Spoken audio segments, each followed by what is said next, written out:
Salut Internet, c'est Steph, j'espère que vous allez bien. Aujourd'hui, petit tutoriel sur Adobe Premiere CC 2015. Comment faire un ralenti avec une séquence filmée à 25 ou 30 images par seconde. Donc pour tous ceux qui n'ont pas la chance d'avoir des boîtiers qui filment à 60 fps voire plus, ou alors si vous voulez faire un ralenti en 4K et que votre boîtier vous permet pas pareil de filmer à 60 fps, je vais vous faire voir une petite astuce simple avec la dernière version de Premiere CC. Donc déjà avant de commencer, allez voir dans à propos d'Adobe Premiere. Si vous êtes vraiment dans la version 2015.1, hein, la CC 2015.1, parce que la version 2015 toute court, 2015.0, je sais plus c'est laquelle, il n'y a pas encore le preset Optical Flow ou flux optique. Donc pour commencer, je vais déjà importer une séquence. Alors celle-ci tout le monde la connaît. J'avais shooté ça avec la Phantom à 1500 images par seconde, mais j'avais fait l'export à 25 fps, donc le standard hein, pour tous ceux qui connaissent. Donc je vais sélectionner juste une petite partie de cette image. Donc là je vais faire CTRL K, raccourci clavier pour couper une séquence. Je supprime, je vais avancer jusqu'à ici par exemple, c'est bien. CTRL K, je supprime ça aussi. J'emmène ma séquence au début de la timeline, j'appuie sur play. Donc là on a bel et bien une image à 25, enfin une vidéo à 25 images par seconde. Donc vous pouvez le vérifier ici dans métadonnées, on est à 25 images par seconde et on est sur une résolution de 1920 par 1080, donc du Full HD. Donc là, comme tout bon vidéaste qui se respecte, je vais faire un clic droit, je vais encore ralentir par exemple cette scène x2. Donc vous allez voir qu'avec le logiciel que je vais vous proposer, on va pouvoir faire des ralentis x2, x3, voire 4 en fonction du nombre de FPS à laquelle vous avez shooté. Mais là, on va rester sur une base de 25 FPS et on va voir que c'est déjà vraiment bien. Donc vitesse durée, je vais faire 50%. Donc un ralenti x2, deux fois plus lent. Et je vais rien toucher d'autre. Je vais appuyer sur OK. Je vais mettre sur play. Et là, effectivement, on a ralenti x2, mais on voit clairement que ça saccade. Donc forcément, on a deux fois moins d'images. Flux optique sur Adobe Premiere, en fin de compte, il va nous recréer des interframes. Donc c'est un petit peu comme Twixtor, pour tous ceux qui connaissent, donc je pense que tout le monde connaît. Sauf que là, on a carrément pas de réglage à faire. Il est beaucoup plus puissant, je trouve, voire 1000 fois plus puissant. On n'a pas forcément besoin d'avoir un super rush, d'avoir vraiment tout donné au tournage. Donc là, ça nous sauve vraiment la vie. Et surtout, on n'a pas besoin d'ouvrir After. Il est vraiment intégré sur Adobe Premiere, donc le flux de travail est vraiment plus rapide. Donc pour ce faire, je fais clic droit toujours, vitesse durée. Sauf que là, au lieu d'être dans échantillonneur image, enfin d'image, je vais cliquer sur flux optique. Donc je clique dessus, j'appuie sur OK. Donc là, il n'y a rien qui s'est passé. Si je mets play, on a encore un ralenti x2, mais qui est saccadé. Donc ce qui suffit de faire, c'est juste de rendre notre image, de faire une preview, de faire un mini rendu. Donc dans séquence, je clique sur rendu de l'entrée à la sortie.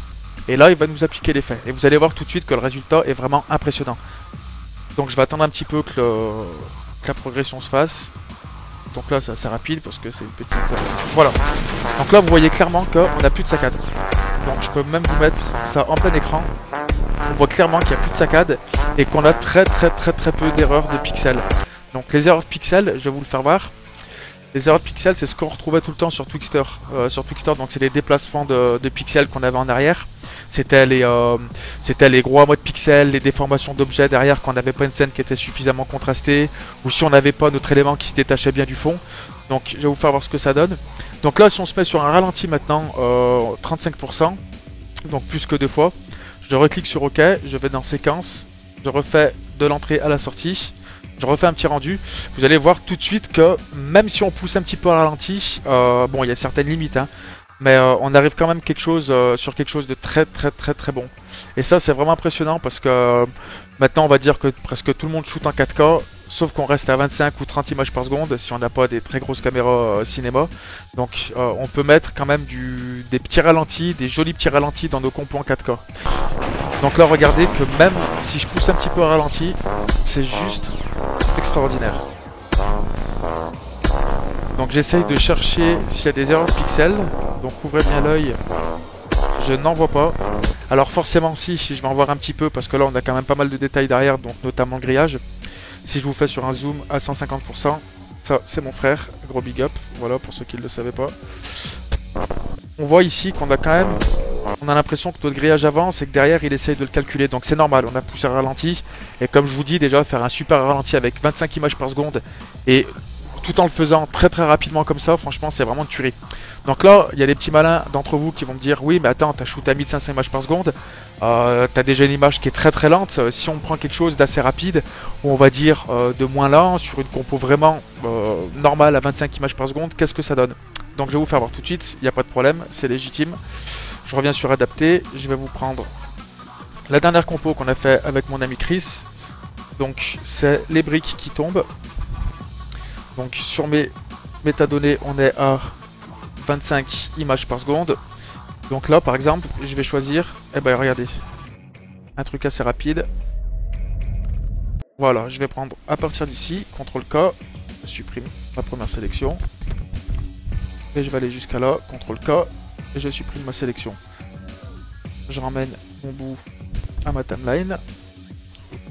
Je supprime, je sais même pas pourquoi je voulais laisser. Donc je suis ici, clic droit. Alors faites gaffe à pas cocher sur FX. Vitesse durée, on va se mettre à 50.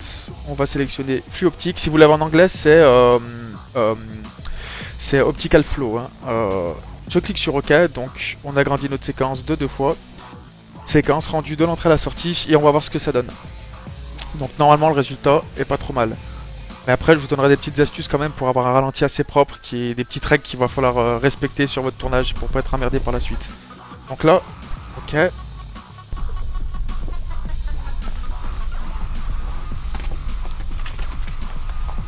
On voit que c'est quand même pas mal. Alors on a quelques défauts.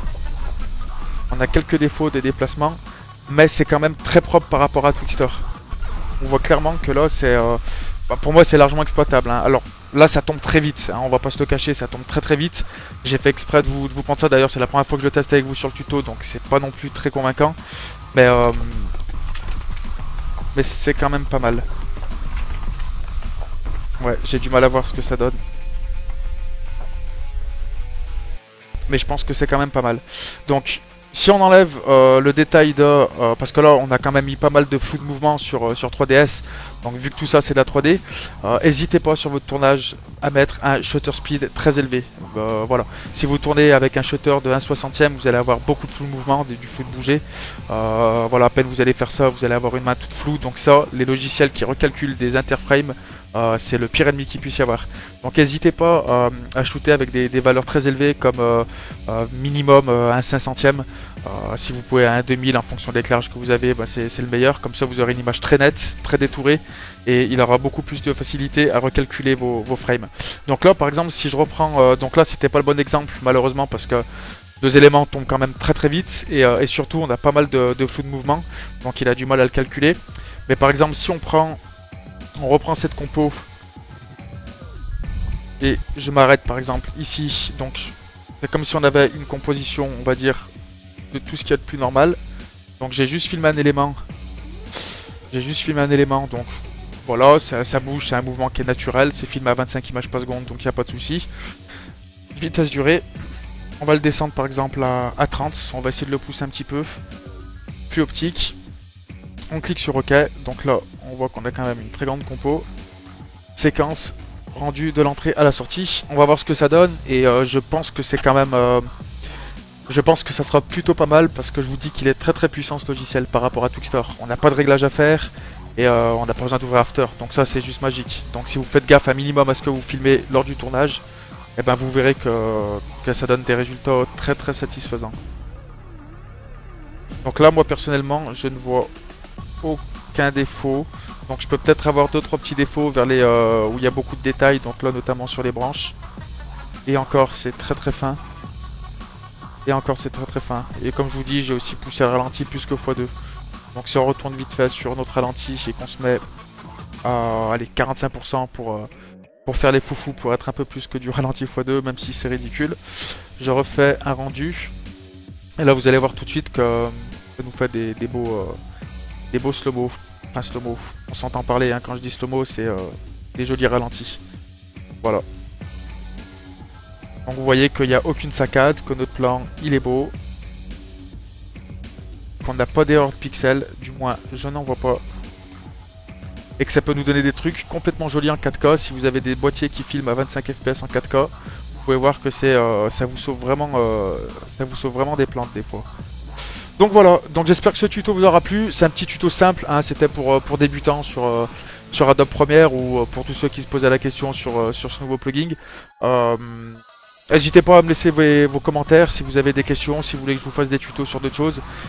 Chris est en train de préparer un tutoriel sur PFTrack pour faire du joli tracking 3D, que ça soit tracking 3D ou tracking 2D, donc pour faire après des incrustations 3D, pour faire des VFX.